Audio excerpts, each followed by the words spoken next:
Hello everybody and welcome to your very first video biology show. It's also my very first video biology show, so please be patient with me as I learn the ins and outs of making these little videos for you. Today's video is on an amazing biomolecule, proteins. Now, a really famous teacher, G. Ewing, not sure if you've heard of her, said, you are the sum of your proteins.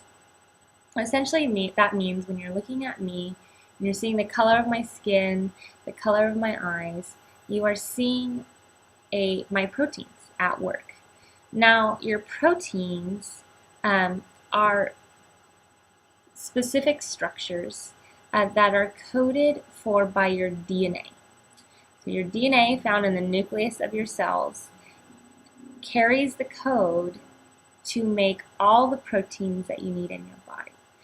So today we're going to talk a bit about the structure of proteins, some examples of proteins, the function of proteins, and how they're actually created and made. So if you take a look here, let's see.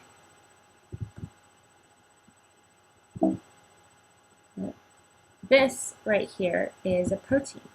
Now you might think it looks like something that goes on top of a child's birthday gift, but proteins, their most unique and important character is their shape. So you might see many pictures of proteins. They're going to kind of look like these curly, cute little guys all bunched up together. This is very important because it provides the shape that it needs to function, and I'll go into that a bit later. But this specific protein is a protein called lactase. Now you might have heard of lactase because lactase is a protein that breaks down the sugar in milk called lactose. There we go. I apologize that my writing looks like done by a first grader, but I'm just learning this graphics pad here. So lactase is a protein that breaks down this complex sugar in milk called lactose. Now this lactose is a polysaccharide, and this lactase's job is to break it down into its monosaccharide. Now another thing you need to know about this protein lactase is that it's an enzyme. Enzymes are proteins. And we know it's an enzyme also by its name.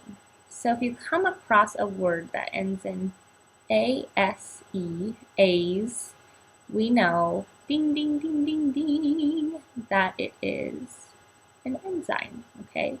Now, enzymes lower the activation energy of a reaction and cause it to go much, much, much, much, much, much faster than it would without it. So these little guys and their little curly Q shapes are really, really important to our body's functions.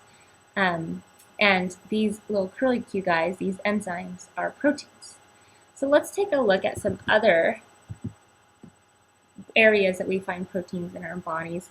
As I said earlier, that the way you look, the pigment of your skin, the colors of your eyes, the colors of your hair, is all as a result of your proteins, which are as a result of your genetic code in your DNA.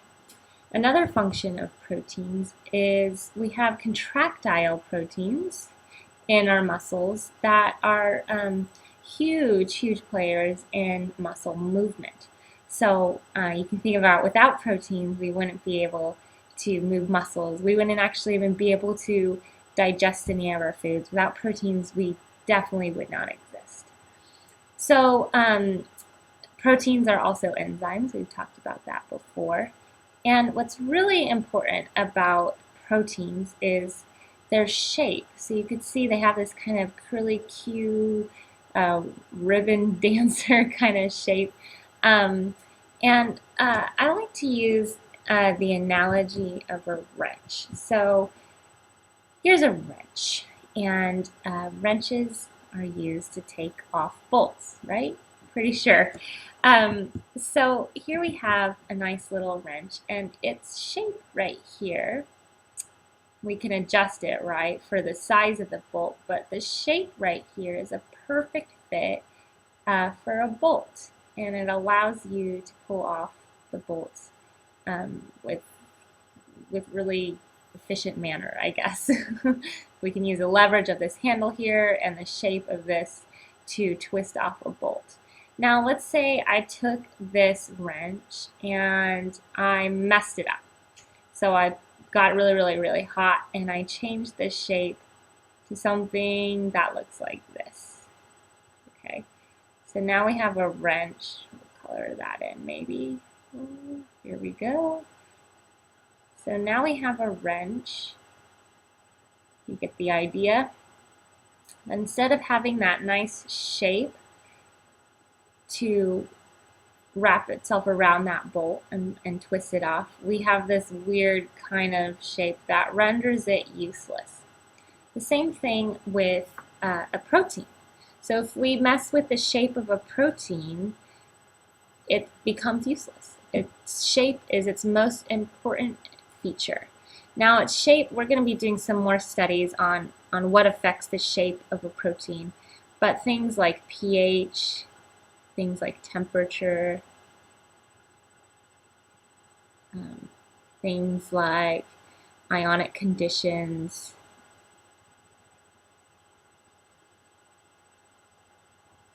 I'm going to do some abbreviations here, can all affect the shape of a protein. And when a protein shape is affected, we say that the protein has become denatured. It's either unraveled or its complex structure is compromised, so it can no longer function. Just like when this wrench's structure was compromised, it can no longer function to pull off a bolt. Okay? So let's talk about how we get proteins into our body and how we take proteins from food and make it into the proteins we need, like lactose. So when you think of the word protein, you might think of stuff like this. So fish, eggs, meat, I think that's chicken, we got some garbanzo beans, some lentils. These are all foods that are really high in proteins. And what our body does is it takes these foods, which would have a polymer of proteins, many proteins in it, and our body takes a food and actually through enzymes, which are proteins, I know that's crazy, breaks down into the protein's monomer. Now, if you don't remember what a monomer is, it's the subunit of that repeats itself to create the unit itself. So a monomer of a brick wall would be a brick. The monomer of a protein we're going to talk about in a bit, but our body breaks down these complex proteins into its monomer, its single, most simple unit. Now, if I like to use this little analogy for it. So we have this really cool piece of art, this Lego guy, right? And he is really cool. I would love to see this in real life. But he is made up of yellow Legos, not Lakers. We're not watching basketball here. So we can assume that the monomer of this art piece is a yellow Lego. So if we broke him down and we wanted to get him to his most simple unit, it'd be a yellow Lego. So you can think of this guy as the fish or the eggs or the nuts that you're eating that has proteins in it, and our body's breaking that protein down into its monomer, its single unit. Then our bodies can make a different type of protein with it. Just like we can take this really cool man, break him down into its single monomer, its subunit, and we can make C3PO from it, which is another really cool structure. So that's exactly what our body does, breaks it into a monomer and reuses it. Our body is a great recycler and repurposer. So now you might be thinking, all right, she's been talking about this monomer.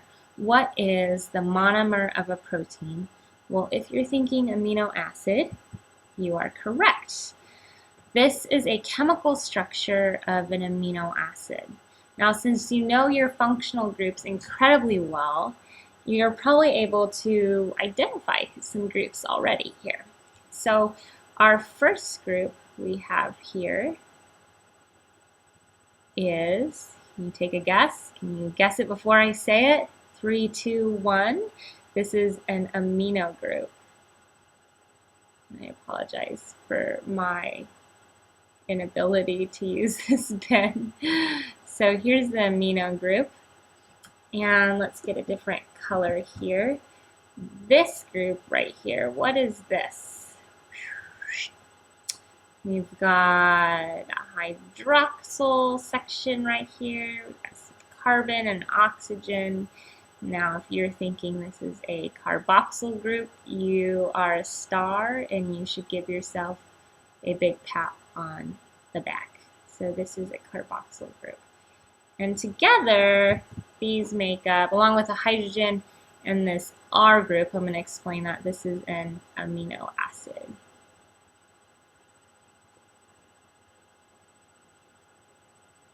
Give this a dot right here. So amino acid, the monomer of a protein is made up of an amino group and a carboxyl group.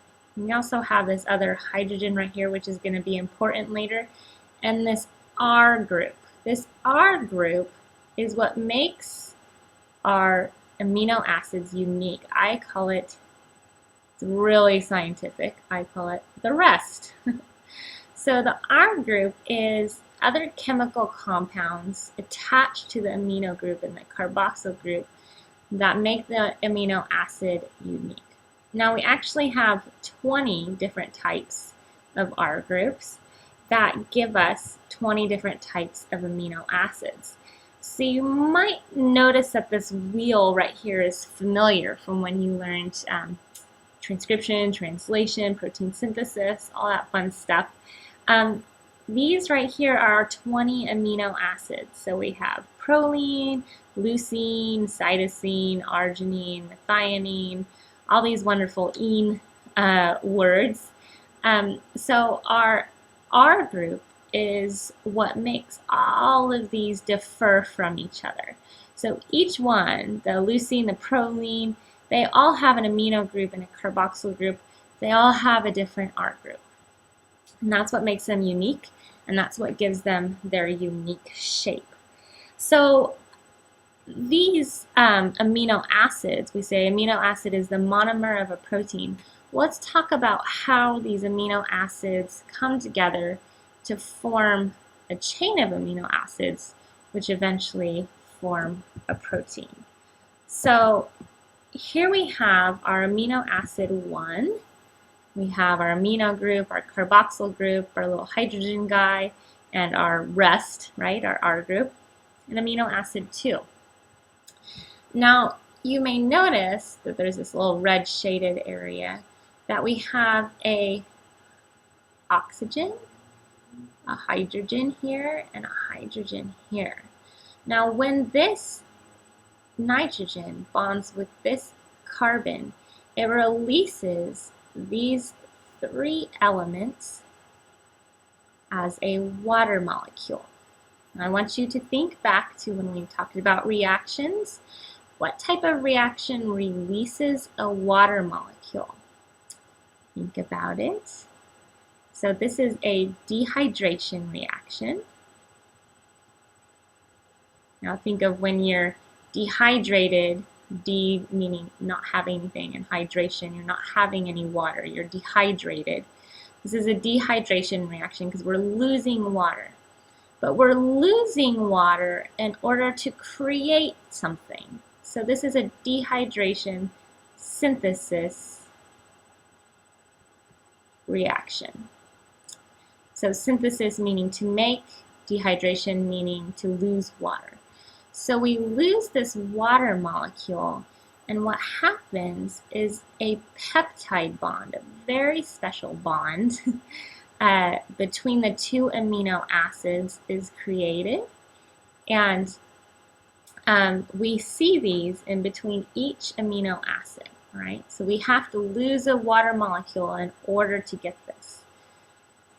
So let's take a look at what happens on the next stages when a protein is formed. So here we have the little image that I showed you earlier. This kind of looks like a string of pearls, right?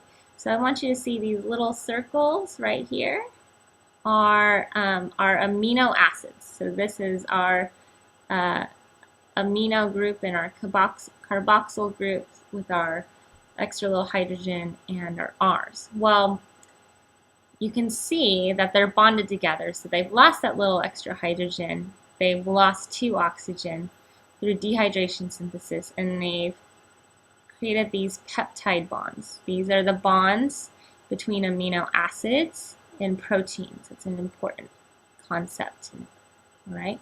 So now we have this a long string of amino acid, peptide bond, amino acid, peptide bond, amino acid, peptide bond, and so on, right? This is called the primary structure of a protein.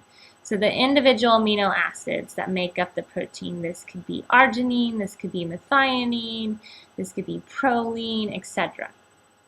So here we have this long, beautiful chain of amino acids that make up its primary structure.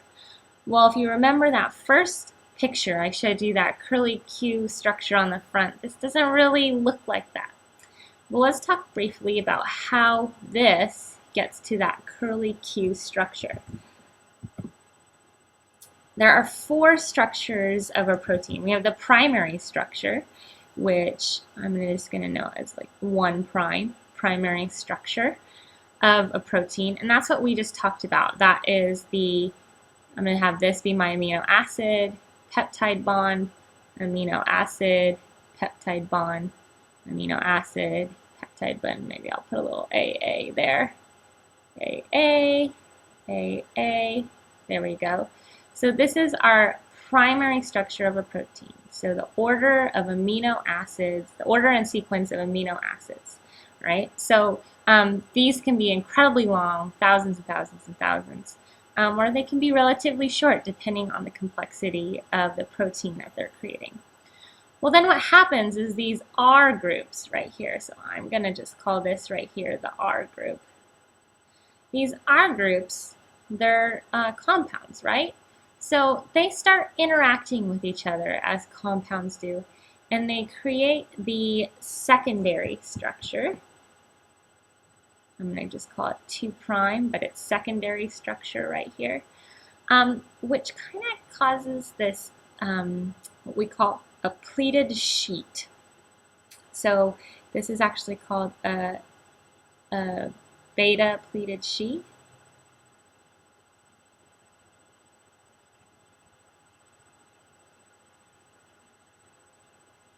And so this kind of gives us our basis. Like this is kind of making the ribbon for our little curly Q ribbon structures, if we were to use that analogy. So now these are kind of coiling up in a nice little pattern, and that pattern is based on these R groups, okay? So now what happens is we have this tertiary structure, and the R groups further interact to cause this pleated sheet to fold up on itself into this really unique structure. Kind of imagine it as methodically crumpling this into a special little shape, okay? So this becomes folded on itself by bonds and attractions of the R groups to create this shape right here. So this would be our tertiary structure. And then we move to our quaternary structure. I'm just going to use a 4' to shorten that. Our quaternary structure, which there might be 1 or 2 or 20 of these different tertiary structures which come together to make what we call the protein complex. Now this may be several units creating one large protein complex unit to essentially carry out its final function. But remember, what's the most important feature of a protein? Its shape. So there you have it. You have the structure, function, chemical makeup of a protein. So please feel free to pause, rewind. Rewind's kind of an old term, but pause, rewatch, take notes on, take as many notes as possible on this video. And if you do have any questions, please ask me in class. All right, see you soon.